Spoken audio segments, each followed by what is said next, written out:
Hey, this is Mark Kendall from Great White, and you're listening to Nothing Shocking Podcast. We're putting the band back together.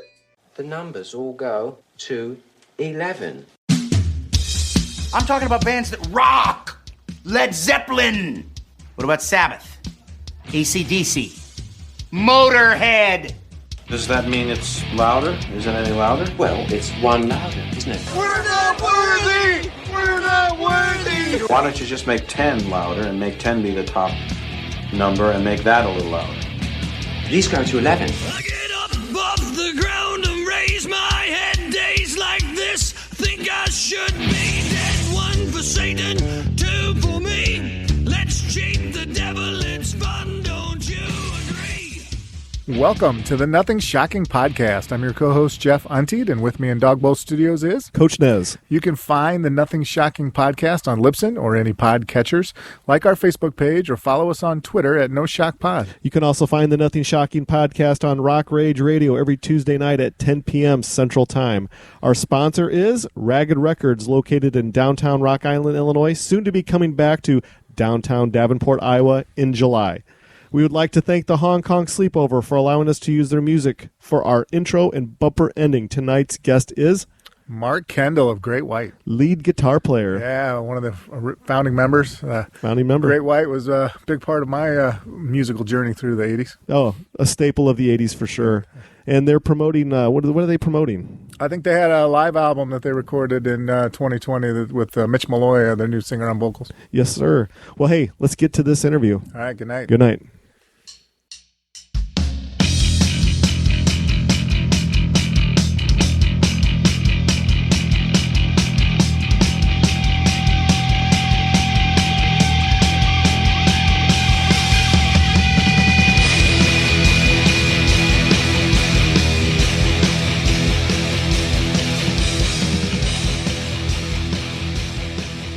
Mark, welcome to the Nothing Shocking Podcast. I'd like to introduce to you my co-host, Jeff Untied. Mark, this is an honor to talk to you tonight. Thank you, sir.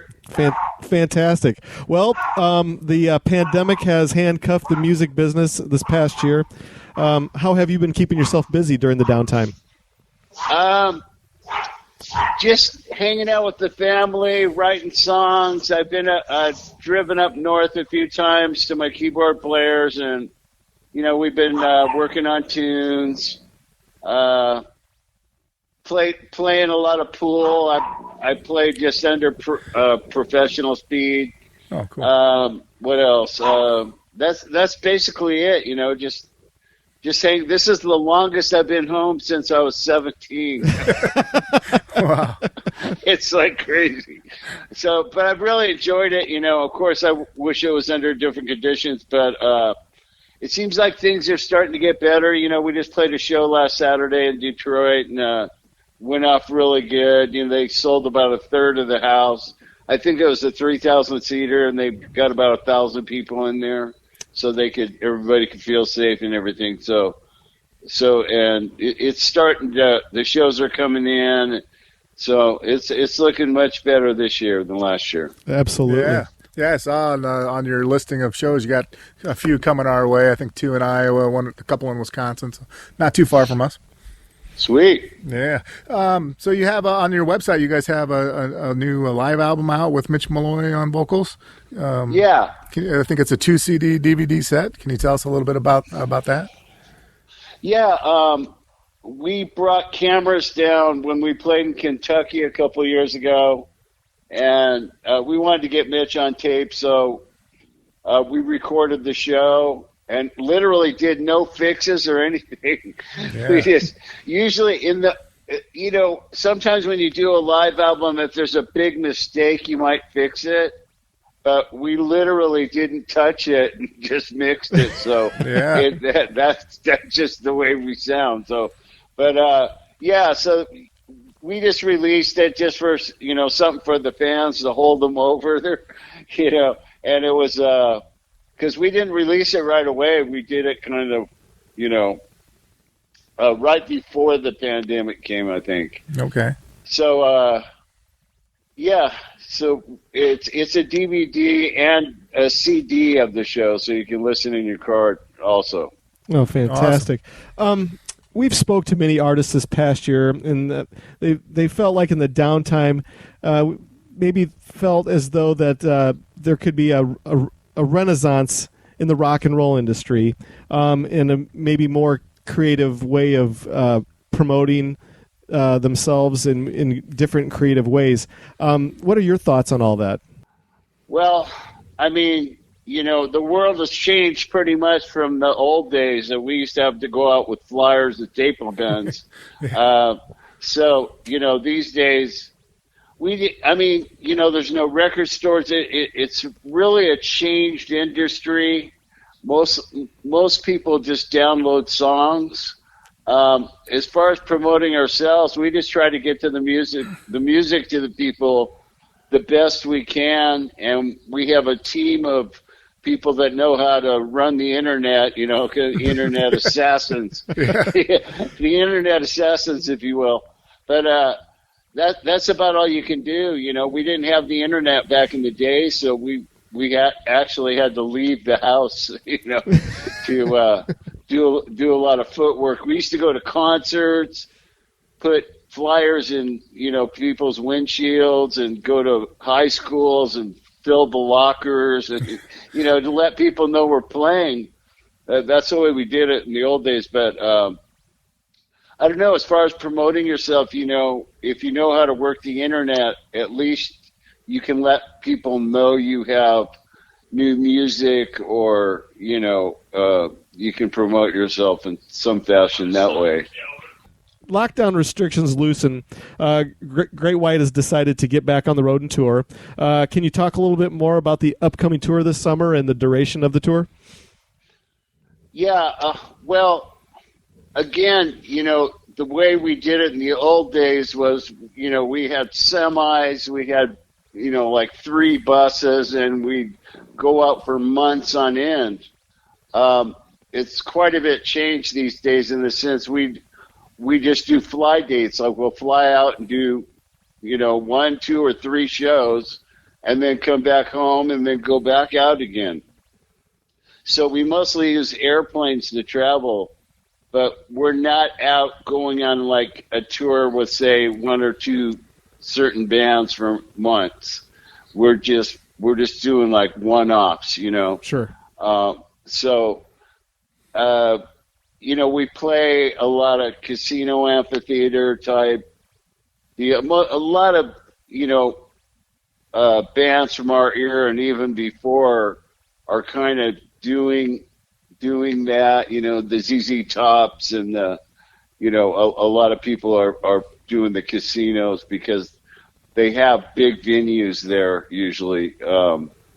So we do that. We do festivals. We go over to Europe. We'll play festivals over there with multiple bands, the Judas Priests and Sure. Whatever. They're just, multiple bands. So we try to get over there. We haven't been to Japan in a long time. We'd love to go over there. But, when we go play, there's people in front of the stage, singing the song. So, it's enjoyable. Yeah. We still enjoy it, Touching upon the fly-out date theory of touring, is that the methodology now? I see a lot of different acts doing the fly-out dates for efficiency and sustainability. Is that just in where you are? Where the rest of the band is at in the career? Is it just more sustainable for you guys to hit and miss and do these fly-out dates, like a Thursday, Friday, or a Thursday, Friday, Saturday type thing? Yeah. Do you guys ever foresee yourself getting back on the tour bus again, or are those days done? Definitely. If it made sense, we would do it. It's hard to put it together financially because you just figure when we're on an arena tour, like say, in the early 90s or late 80s or whatever, we're selling millions of records and we're selling tons of merchandise every night. Sure. So we could break even on the tour and not suffer. But now people don't buy music anymore. You know what I mean? So it's difficult to go out and tour for $1.98. You get me? Exactly. So, So, but we're not opposed to, I've heard talks about, we might do something here and there, maybe go out for 8 weeks with X band, and, I don't want to say anything until it happens, but if we do something like that, it would make sense, and, so we're definitely not opposed to it, but we have to be able to survive, you know what I mean? Absolutely. Yeah. Absolutely. Jeff, you go ahead and take the next one. So I was, one of the things I like about when I go see a live show is you get, when you talked a little bit about the audience singing along. I've always wondered what's that like from the artist's perspective when the audience starts singing along and they're hitting every note. How humbling is that? Yeah. Well, obviously we're grateful for that, and I'm a fan myself. I mean, my band, we all got our heroes too. So, music reminds me and us of certain times in our lives. So, yeah, when it comes from our music, we can relate to it only because we're fans ourselves. But it feels great to have people singing your songs back to you. I mean, we were teenagers with a dream, playing in a garage. My mom's telling us to tone it down. I'll never forget that. I never got that. Oh, just take off a little treble. Tone it down, right? So, but the way it was, it's so much different. It seems today compared to when we grew up. It was we were horrible. Very crummy, but we got better from playing together. You know what I mean? Yeah. And going out and playing a lot, practicing hard.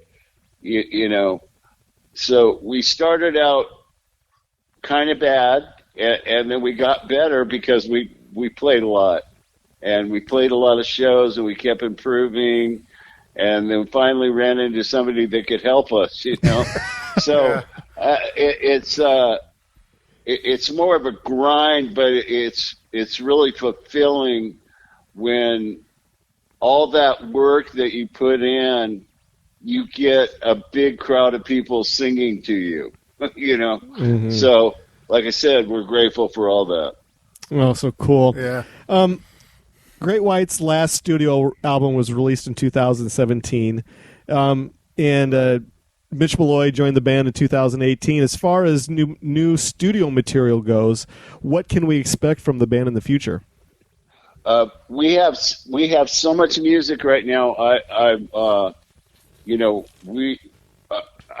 way we've been doing it right now is I've been sending Mitch MP3s of music, mm-hmm. and Michael Lardy's been doing that also, and he's coming back with like full songs. Oh, cool. It's really rocking. It's it's a wide range, but mostly just the heavy rock, and some really, really cool riffs and, good musical pieces in the songs. So the band can breathe, It's not just a singer singing over every note on the record, There's a lot of cool stuff that made me want to play guitar, Yeah. Oh, I'm playing the type of stuff that intrigued me and inspired me and made me want to get better and improve, and so I'm kind of writing like that because if you look at any hit song from, I don't care who it is, the Beatles, if you'll notice there's not much going on when the singer's singing, but then there's a musical like hook or something, mm-hmm. to where you don't divide someone's attention with a riff and singing at the same time. You always answer the vocal. Mm-hmm. And so that's kind of the way we've written on this album, that's not released yet, but we have a lot of material. Yeah. It was unfortunate that we got hit with the pandemic because Mitch had only been in the band a few months, and then all of a sudden, this flu virus that's, just out of control, you know, it was hard for us to get all together and go into a studio, and, you know, because even engineers and stuff are iffy about, you know, they just want one person at a time and all this stuff. We're not that type of band. We would never make a virtual record where we send each other our parts, because when we play together, that's when everything happens. Yeah. And if we did it online, there would be so much missing that would have been there had we all played in the same room, working the tunes up that way. Yeah, because a lot of things come up that aren't planned, and you go, oh man, yeah, I love that, you know, those punches you did right there. Let's do that, you know, and you know, so you're not going to get that with emails. Absolutely not. Absolutely not. Go ahead, John. But your guitar playing. What's your guitar of choice right now? I've been playing this RH Custom, which is actually kind of a local guy that I ran into, and I looked at his stuff, and he does all this one-of-a-kind, really high-end, guitar making, and I got together with him. We had about 4 meetings. I went over all the wood, the pickups, everything, and he just made it perfect. So I pretty much get everything I need from that guitar. I just ran into a guy that has a 1975 Telecaster Deluxe, and I'm going to pick that up Saturday. I'm buying it off this guy. Oh, cool. And so I like old Fenders. I got, you know, old Gibson Firebirds. I got a 335. A lot of guitars that I use in the studio for different songs. Mm-hmm. But I don't really like bringing, guitars that you can't replace out there. Yeah. Sometimes I do, but, but yeah, this RH Custom, this guy is funny because he used to make pool cues for professional pool players. Oh, cool. But he's kind of like this Crosby, Stills and Nash type dude. He's a pretty good guitar player. And he started making his own guitars, and he got real good at it. So, very cool. He's not really known. His name's Rick Harrison, but it's RH Custom is what the guitar is called. Oh, so kind of like a Telecaster meets a Strat.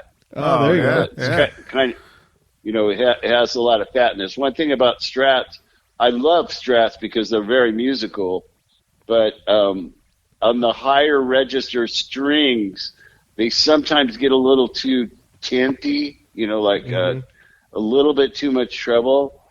So I like the element of the telly element, so I'm not dealing with that, Oh, so cool. I kind of want to bring this back to Mitch Malloy. Like we'd covered this before. You hired him back in 2018? Is that when you hired him? Correct? Or is it? Yeah. What's it like been working with Mitch? I guess during pandemic, it's kind of hard to judge all this, but working with Mitch, and then also, what's it like having him sing some of those great white classics? Yeah. In the beginning, I mean, it wasn't like we put an ad out for a singer or anything. I just happened to, I told the story before, but I happened to be on my phone one morning, and I'd already seen Mitch 2 times, just ran into him because he came down with a group of people to Michael Wagner's to do this gang shout. And then I met him on the cruise. He came on stage and sang Once Bitten, Twice Shy, the choruses with us. And so I saw him those 2 times, but really didn't even speak to him. And then I saw this Van Halen story on my phone one morning. It was like in my news feed. Yeah. And I recognized him from when I saw him at Michael Wagner's in Nashville and the cruise. I'm going, what a trip. I'm thinking like, I grew up with Van Halen. I saw him when I was 16 at a junkyard, and and I know just about everything there is to know about Van Halen, them being a local band. I know nothing about Mitch Malloy being in the, being in the band. I want to read this story or watch this video. So, come to find out, he kept it very silent because his solo career was kind of a lighter rock, more of a pop thing. Mm-hmm. So I don't think he wanted Nashville to know that he was going to be a big rocker until it happened for sure, But anyways, I guess he was accepted into the band and all this stuff. And then when he saw Roth come out at this MTV award show, he just thought, man, this is going to be way too confusing. and I'm just going to go back to my solo career. And, it was fun, but I'm not going to do this.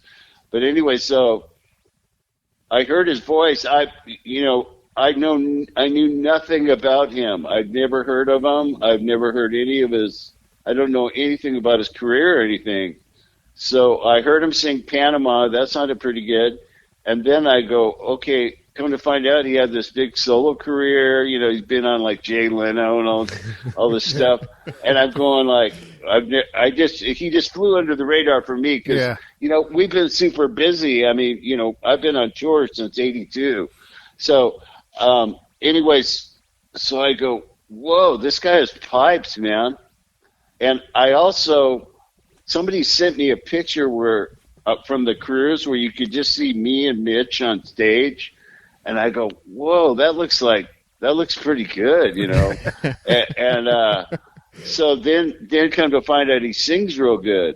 And so I called my keyboard player and I go, hey, this Mitch Malloy guy, and he tells me that he was looking into him himself, but we didn't tell each other this. Anyway, so I go, let's send him some old, some of our old music, strip off the vocals and see what he sounds like. So we sent him, like Rock Me and stuff like that, and a couple new ones from the Wagner sessions and from the 2017 album, and he wasn't even sure that his voice would fit. He ended up being interested because I don't know if I'd fit, And he just was second in line. I guess somebody beat him out for Journey. The Filipino guy, right? That sings just like Perry, and he passed on Chicago for some reason. He was going to join that or something. But anyways, so he sent back the music, and it sounded real good. And obviously, everybody has a different tone to your voice. We weren't looking for a clone of our original singer. We just wanted a guy that could handle the range and present the songs so people know what the hell they're listening to. Absolutely. He did a great job, and he's also an engineer, so he's mixed like Taylor Swift and, other people. Anyway, so he had no problem putting his vocal on the tape. And he sent it back, and we're going, holy shit. And then we go, hey, here's your plane ticket. Come on out there and jam with us. And he came out for 3 days, and we really got along good, and it really felt nice being around him. And so that's how that happened. And then we went out and did our first show in Oregon, I believe.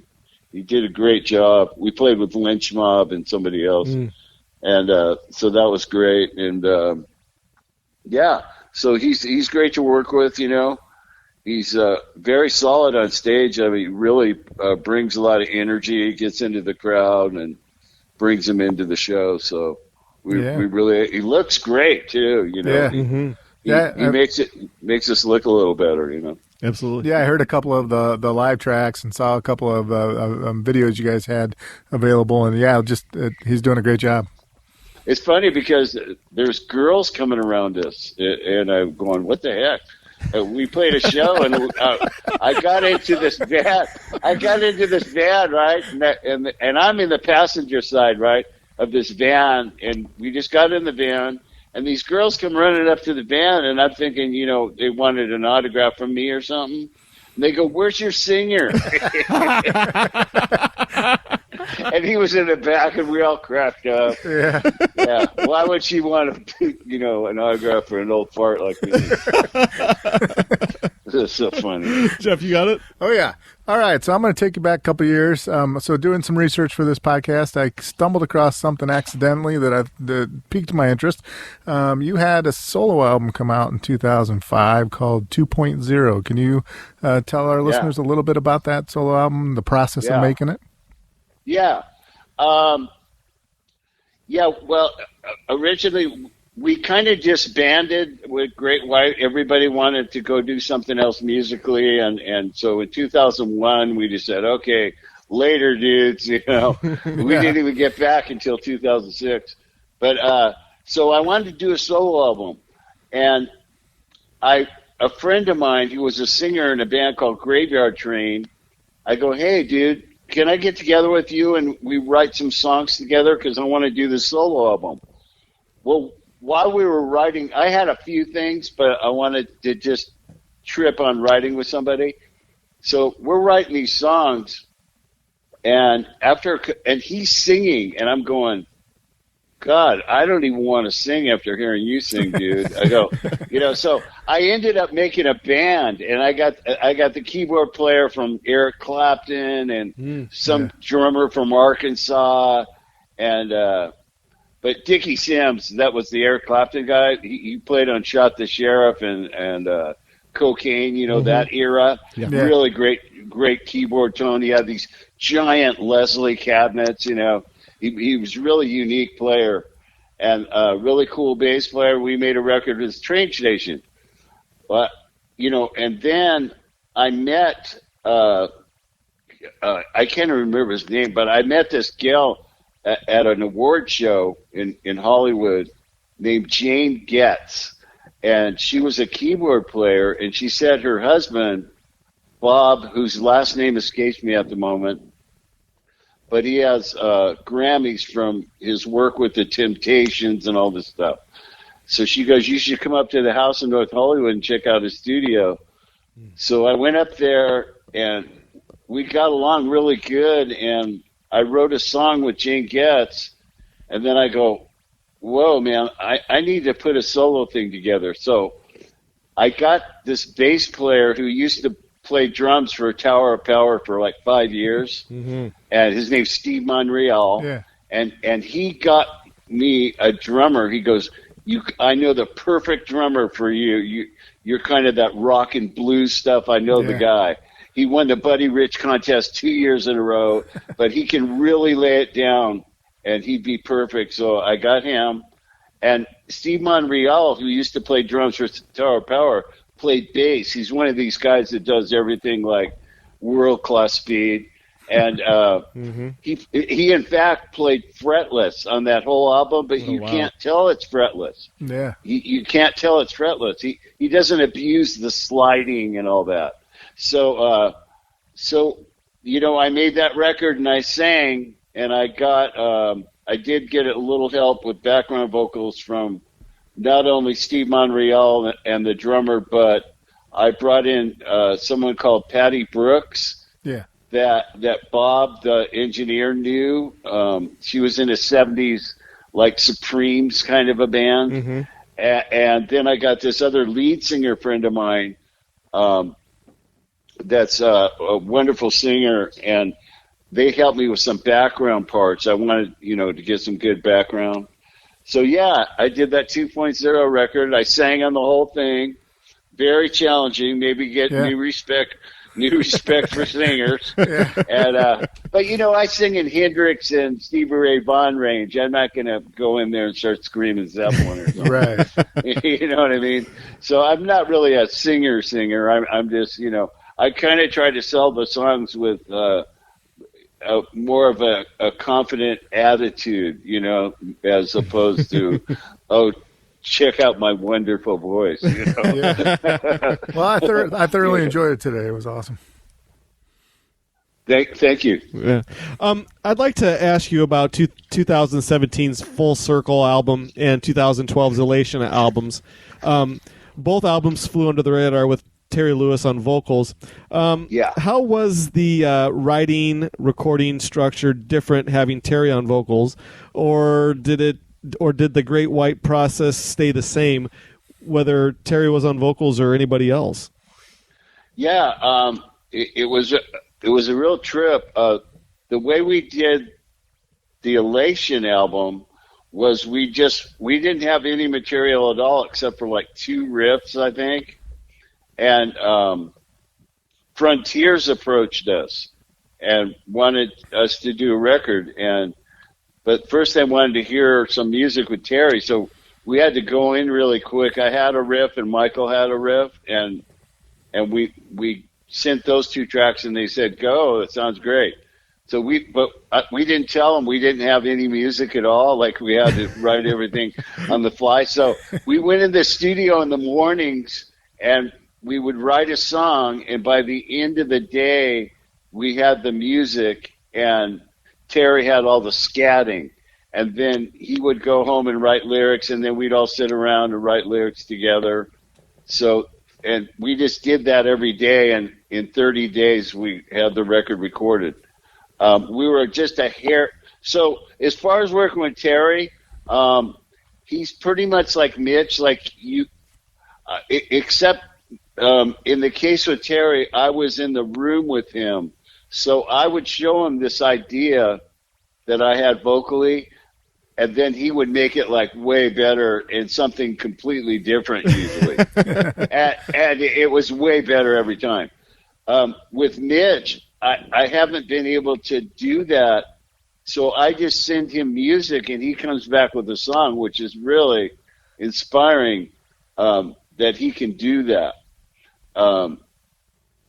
Because because I think nobody can do that until they hear my brilliant idea, right?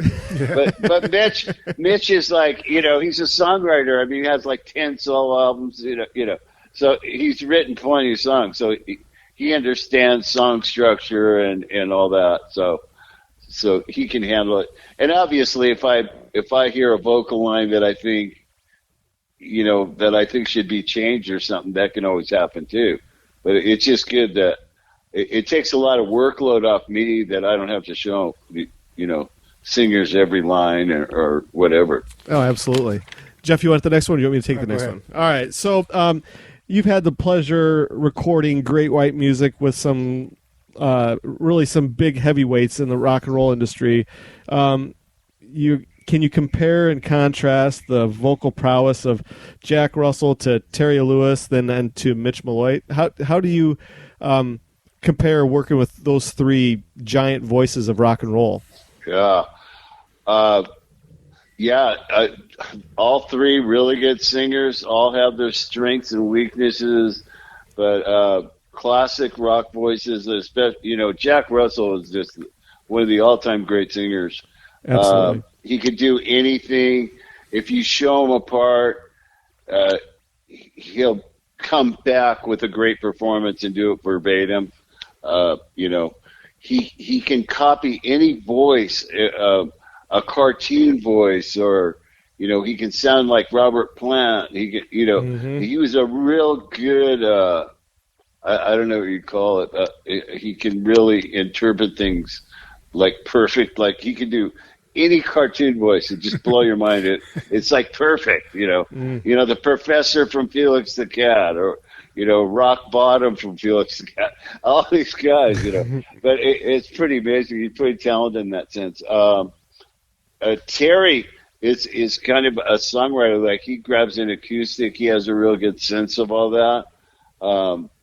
And if you give him the correct song to sing, it's going to be good. If, the more stuff you give him where he shows a lot of power, the better you're going to like it. And Mitch Malloy, he's got just a wide range. He can pretty much do a ballad suite or, a rocker killer, Mm-hmm. So Terry had more of a Paul Rogers thing going on with a lot of blue notes and riffs, you know. Mm-hmm. So if I used to control that because I don't like when there's a riff if it's just out of habit. I'd rather have it in a spot where it should be used more as a dynamic delivery. Mm-hmm. So sometimes he would overdo the riffs, and I had to be the riff police. But put the handcuffs on his riff. Yeah. But for the most part, you know, when he got it right, he really was a good singer. But yeah, we're real happy with Mitch. You know, his image, his attitude, and you know, his skills and everything. We're very pleased with Mitch. Oh, yeah. So cool. Jeff, you got one more? Exciting. Well, just talking a little bit about your guitar style. You know, you got the blue. You can rip out an '80s riff with the blues influence to it, and it's just amazing. Very influential. Can you talk a little bit about, I guess, your style of guitar play and where it comes from? Yeah, you know, well, when I first started playing guitar, I was like 9 years old, and just learned songs, learned chords from people in the neighborhood who were more advanced, and you know, just learned to, you know, so I just kind of started that way, and I really didn't pay attention to guitar players until I was about 14, and I discovered Carlos Santana, and it was like I was jamming with these guys, and I insisted that we only play Santana. You know, we only play Santana, you know, but because I saw him play live on some TV show. I can't remember what it was, but he would just hold notes and like squeeze them for dear life. And I don't know. And, you know, I just liked the music and everything and his melodic style. And then as I grew older, I started discovering other guitar players, you know, the Johnny Winter, Alvin Lee, you know, Hendrix when I was younger. But believe it or not, I wasn't really paying attention to it. The first albums I ever got was Hendrix Experience, Jimi Hendrix Experience, Cream Disraeli Gears, and The Doors' Strange Days. Yeah. And I would sit there by the records and I would sing. I just sang along. I just loved the singing. I don't know why I wasn't really, you know, didn't have I had tunnel vision for the singing. I don't know why. And even though I was playing guitar, in fourth grade at 10 years old, I went and played for the school. I played in my class, and the fifth grade class came in my class. I played Gloria, Wipeout with another guitar player, Gloria, Wipeout, Pipeline, and Secret Agent Man. Oh, cool. Yeah, we brought our amps together in a wagon. You know, it was pretty funny. But it was funny because the guy, his parents put tape on his knobs. He had this badass amp. He had a Fender Mustang guitar, and I had that like a cheap K electric guitar and a little K amp. And so he could only go so loud, and my parents didn't put the handcuffs on my volume, so I could actually, you know, be right up there with this really nice amp. But anyways, I just, you know, I started to discover, you know, then I discovered as I got older, Billy Gibbons, you know, I love Richie Blackmore, mostly, you know, guitar players that, I don't know, they seem to have, you know, they played like that was how they were feeling at the time, you know, as opposed to something on paper. And there's something about that. And then when I was an older teenager, I think I was 16, I went and saw Eddie Van Halen, like I was telling you earlier, at a junkyard. And my friend had seen them once, and he goes, "You got to see this guitar player." And it was pretty fascinating to watch him play. They're playing mostly covers. I think they played one original or something. But he didn't have like the wang bar, and he wasn't doing the eruption type stuff, but you could tell he was outside of the box, and it's pretty amazing to watch that. But so the Eric Clapton. I don't know. There's so many I listen to, and I would go into like one guitar player, and that would be the end of the earth for me. And then I would move to the next one. Like Johnny Winter was just like, I'd learn every lick that he knew. And I actually met him 2 or 3 times. He was on his best ones. I could never, because I would learn his riffs note for note, but it never sounded like him. And when I went and saw him play, I realized why. He used finger picks. He used finger picks and a thumb pick. So every time he hit a note, it was going in the same direction. You know what I mean? Right. It wasn't. He wasn't doing the up and down like a pick. So it had a very machine-like sound to it because he's striking the string so consistently. And so when you play with just a standard pick, you're going up and down. It doesn't have that machine-like attack. And so at least I figured it out eventually. Why don't I sound like Johnny Winter? We actually tried to talk him into playing a slide part on our record, and he said he'd do it. And he goes, "When do we jam?" And we go, "Oh, well, it's already recorded. We just want you to overdub." He goes, "Oh no." He goes, "You're not getting me to overdub." He goes, "Edgar always tries to get me to overdub. I do."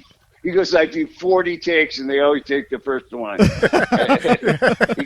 He goes, "If you all want to jam, if you want to jam the song again, and I'll do the slide live, but I'm going to do it as an overdub." So we couldn't do it because we were on a time limit for the release. So, but he actually, that was pretty funny. He almost played on the record, but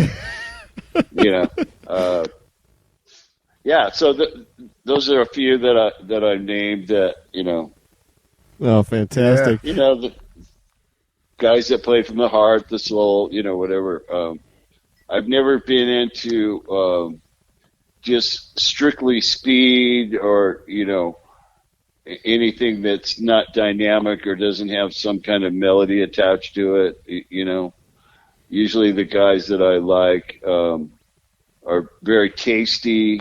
They use speed for a dynamic. They don't just fly to the bumblebee through the whole song. And so that's pretty much it. It's funny that you say that because you bring up Santana. My dad's a guitar player, and he just loves Carlos Santana.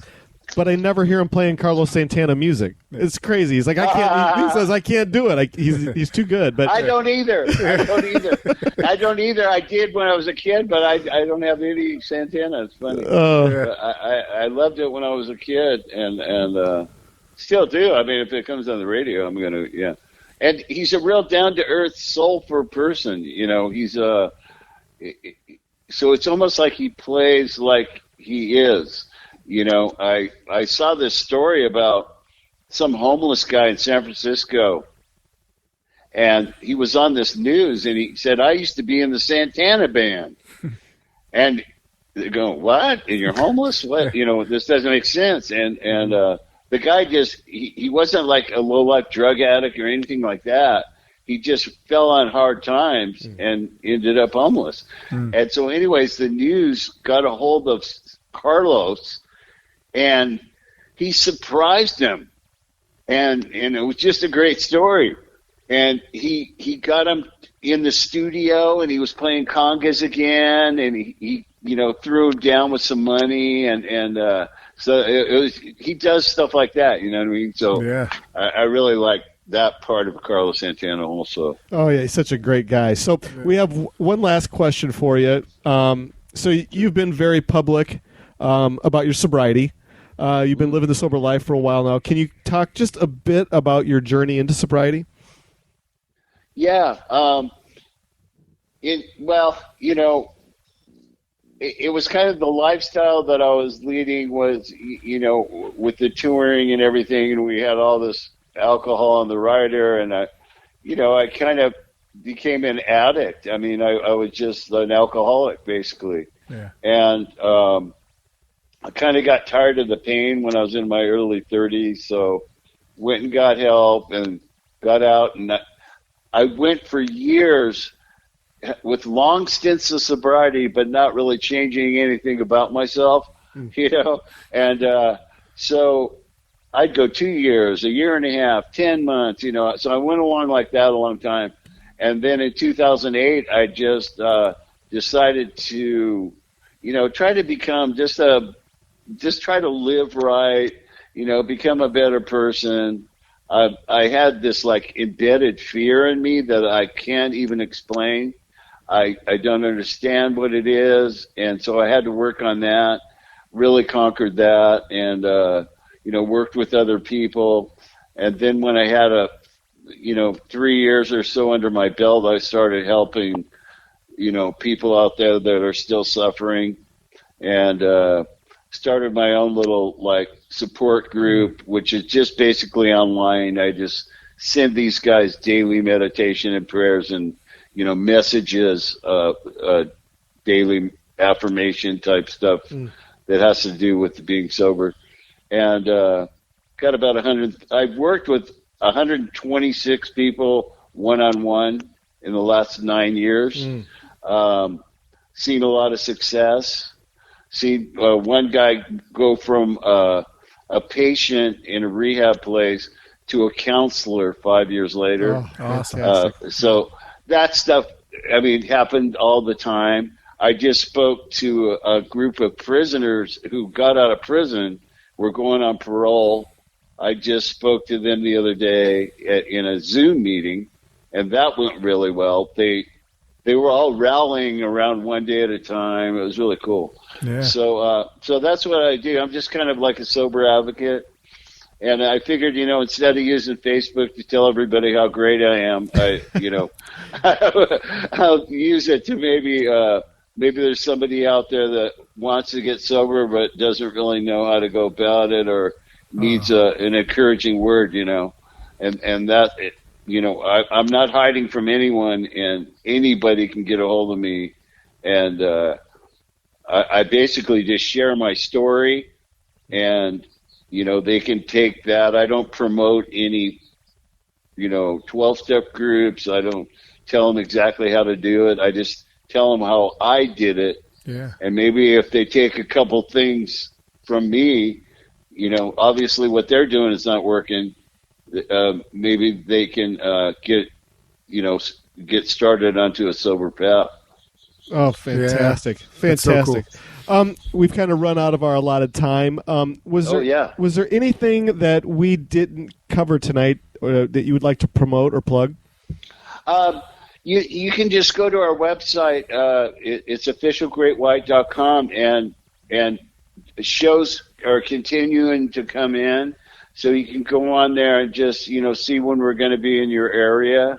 And, you know, we got merchandise on there, and we really keep it updated so everybody knows what the heck we're doing, what we're up to. Oh, fantastic. Yeah. All right, well, we'll be in touch with your press contact here, like I said, about 3 weeks. And, then we'll please share it wherever you can, and we'll put it on all of our socials.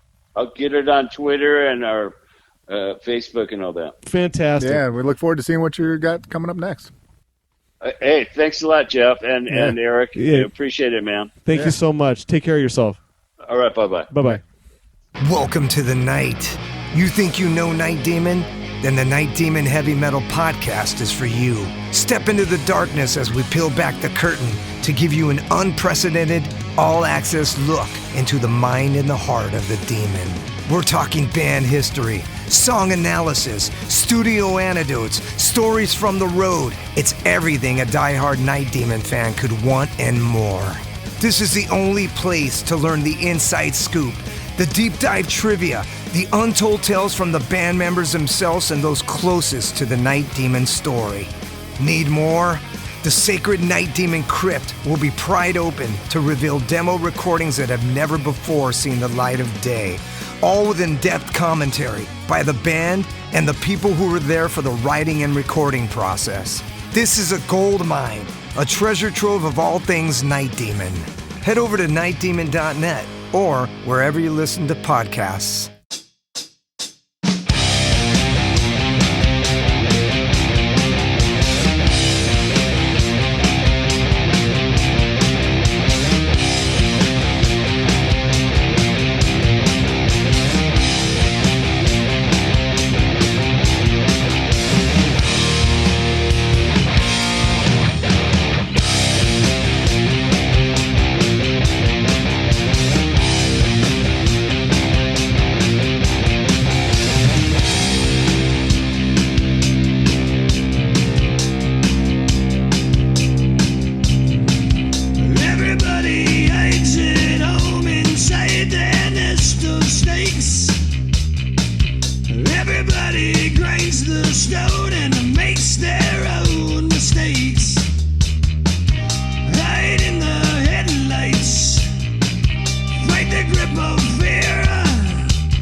tongue and pays their bills instead. Hide in the spotlights, fight the grip of death. You can have